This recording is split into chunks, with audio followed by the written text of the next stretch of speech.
markay wuxuu yiri maalba waxa dhacday anoo salaad tukanayo masaajid soo taahayo salaad ku jira ayaa waxa uu soo xidhay buuri ninku cadaan buuri ninka jirkiisa dhan waxba ku sawiran salaadii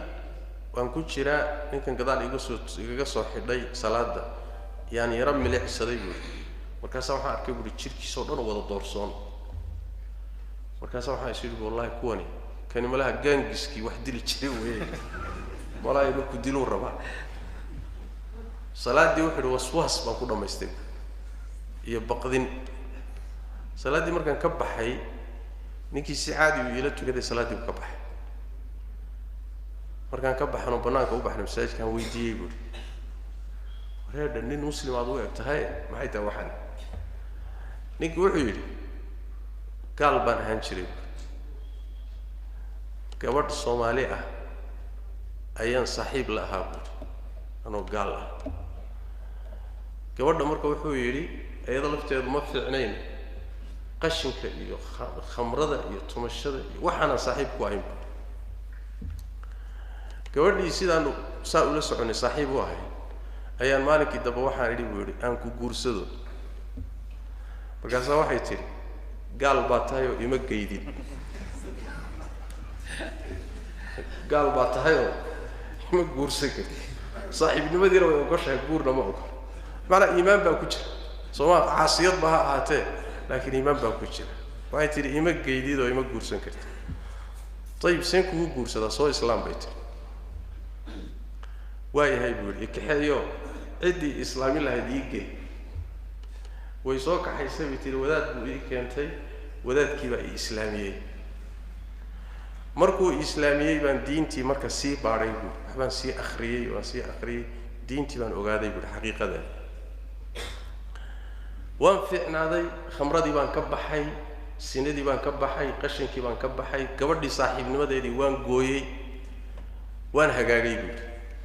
waadiga ay arkahay buu masaajidkaasaan joogaa waa cibaadaystaa waan fiicnahay laakiin waxa dhacday buu anoo fiicnaaday oo wadaad noqday oo diintii ku hagaagay ayaan gabadhii oo wali sidii ah yaan u tagay buu waxaan idhi buu naasidani diinta igelisay ma aha ka soo bax diinta ii sheegtay aan galay iyo waxaad haysa isma lehe waxaan ka soo bax aan isguursanay gabadhii wixii way ka soo baxday buu